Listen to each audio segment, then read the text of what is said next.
పోయి చూడుండ్రి. ముఖ్యమంత్రి నివాసాన్ని ముట్టడిస్తామంటే కూడా రావద్దు బాబు అని దొరకపోతారా? లా అండ్ ఆర్డర్ని చేతిలోకి తీసుకుంటామని భద్రత అంశాలకు సంబంధించిన అంశం వచ్చినప్పుడు పోలీస్ తన డ్యూటీని తను చేస్తుంది, ఇర్రెస్పెక్టివ్ ఆఫ్ పార్టీస్. ఒక రాష్ట్రంలో ఆందోళన జరుగుతుంది, ఆందోళన అంచడం ఎట్లా అనేది ఆ రాష్ట్ర పోలీస్ శాఖ తీసుకోవాల్సినటువంటి నిర్ణయం. దాన్ని విద్యార్థులను అంచివేసిరు. మీ జర్నలిస్టులు పోతే కూడా లాఠీ చార్జ్ అయింది చాలాసార్లు తెలంగాణ అసెంబ్లీ దగ్గర. పాత ప్రభుత్వంలో అయింది, కొత్త ప్రభుత్వంలో కూడా అయింది. గవర్నర్ బంగ్లా కోసం దరఖాస్తు ఇస్తామంటే రానిస్తారు, గోడ దుంకుతాం విధ్వంసం చేస్తామంటే అరెస్ట్ చేయకపోతే ఏం చేస్తారు? ఎక్కడ కూడా అణిచివేయలేదు. పోలీసు వాళ్ళని కొట్టినప్పుడు, పోలీసు వాహనాలని ధ్వంసం చేసినప్పుడు, మీడియా మిత్రుల్ని వెంటబడి కార్లలో కూర్చుంటే కార్లను పగలగొట్టి కొట్టినప్పుడు తప్పనిసరి పరిస్థితుల్లో మమ్మల్ని అందరినీ కాపాడాల్సిన బాధ్యత పోలీసుల మీద ఉంటుంది. కాబట్టి వాళ్ళ డ్యూటీ వాళ్ళు చేసిర్రు తప్ప వ్యక్తిగతంగా ఎవరిని హింసించాలని కొట్టాలనేది భారత ప్రభుత్వం కానీ భారత పోలీసుల ఉద్దేశం కానీ కాదు. కాంగ్రెస్ పాలిత రాష్ట్రాలతో పాటు మిగిలిన రాష్ట్రాల్లో కూడా పేపర్ లీకులు జరిగాయని చెప్పి ఒక లింక్ ఇచ్చి మరి ఆ పేపర్ లీకులు జరిగినప్పుడు బీజేపీ ఏం చేసింది? మరి అప్పుడు ఎప్పుడు పేపర్ లీక్ జరిగినా పాలక పక్షం చేసినటువంటి తప్పుని అప్పుడు ఉన్నటువంటి ప్రతిపక్షం ఎండగడుతుంది. ఆ రోజు మేము పాలకపక్షంగా ఉండుంటే మేము ఎంక్వైరీకి ఆదేశించినాం. కాంగ్రెస్ కనీసం అది కూడా చేయలేదనేది మీరు అర్థం చేసుకోవాలి. అది నడ్డా గారు ఇచ్చినటువంటి లిస్ట్ సారాంశం. There is a platform. ఎంపిక అయినటువంటి లీడర్లకి, ఎంపీలకి, లీడర్ ఆఫ్ అపోజిషన్కి the platform is not the Lok Kalyan Marg, the platform is parliament. అరే నీ దగ్గర సబ్జెక్ట్ ఉంటే వచ్చి పార్లమెంట్లో చర్చ ప్రారంభించు. మైక్ కట్ చేయకుండా ఏం మాట్లాడుతావో ఇస్తాం అవకాశం. నీకు చాలాసార్లు ఎల్ఓపిగా నీకు మాట్లాడమని అవకాశం ఇస్తే you never spoke on the subject. ఓసారి శివుడు అంటావు, ఓసారి మహాభారతం అంటావు, ఓసారి ఇంకోసారి అంటావు, ఓసారి కుస్తీ పోటీల గురించి మాట్లాడతావు. This is the way how the LOP speaks. మేము మైక్ ఇస్తాం, రమ్మంటున్నాం, చర్చ ప్రారంభించమంటున్నాం.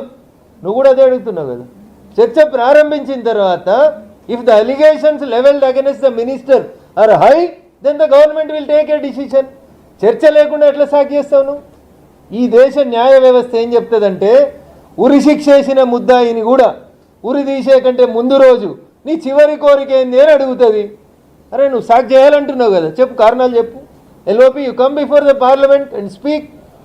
మాట్లాడి చెప్పు మేము చేసిన తప్పులేంది, అసలు నీకు లీకేజ్ అంటే ఏంది, దొంగతనం అంటే ఏంది, ఈ రెండింటి మధ్యలో ఏమైనా తేడా తెలిస్తే you please come tomorrow to the parliament and address answer my question at least. అయోధ్యలో విరాళాల చోరీ జరిగితే చంపత్ రాయ్ నైతిక బాధ్యత వహిస్తూ రాజీనామా చేశారు. ఇక్కడ ధర్మేంద్ర ప్రధాన్ ఎందుకు నైతిక బాధ్యత తీసుకోవట్లేదు? ఇక్కడ లీక్ కాలేదు కాబట్టి చేయట్లేదు. దొంగతనం వేరు లీక్ వేరు. అక్కడ కూడా దొంగతనం జరిగింది కాబట్టి అరెస్టులు జరిగినాయి. మా ప్రభుత్వమే ఉంది, మేమే సిట్ వేసినాం, మేమే అరెస్ట్ చేసినాం. మీరు అంతా ఆగమాగం కావాల్సిందేముంది? దొంగతనం జరిగితే దొంగతనం జరిగింది, దొంగ ఎవడో దొరకబట్టిన లోపలేసినాం. మీరేసిరా? కాంగ్రెస్ వాళ్ళు వేసిరా? సమాజ్వాదీ వాళ్ళు వేసిరా? మేమే వేసినాం. యోగి ఆదిత్యనాథ్ గారే సిట్ వేసిర్రు. విచారణ జరుగుతుంది. ఊరన్నాక అందరు ఉంటారు, రకరకాల వ్యక్తులు ఉంటారు. మీ దాంట్లో కూడా మంచోళ్ళు ఉన్నారు, మీ దాంట్లో కూడా చెడ్డోళ్ళు ఉంటారు. దానికి ఎవరేం చేస్తారన్నా? వ్యవస్థలో అన్ని రకాల వ్యక్తులు ఉంటేనే వ్యవస్థ అవుతుంది.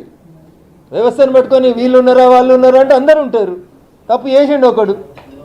అరే తిరుపతి పోతూ ఒక ఆయన మాలలుండి అలా దేవుని విగ్రహం ఎత్తుకొని పోయి పరిగెడుతున్నాడు. ఈజ్ ఇన్ మాల. మీదున్న కండువా తీసి దేవుని విగ్రహం మీద వేసుకొని ఎత్తుకొని పోతున్నాడు. సీసీటీవీలలో చూసి దొంగలు దొరకబట్టిర్రు. మరి నువ్వు భక్తునివే కదా, ఎట్లా ఎత్తుకపోయినావంటే? సో ఆయన బుద్ధి ఆ నిమిషం భగవద్గీతలో ఏం చెప్తాడంటే కర్మానుసారే బుద్ధి అని చెప్తాడు.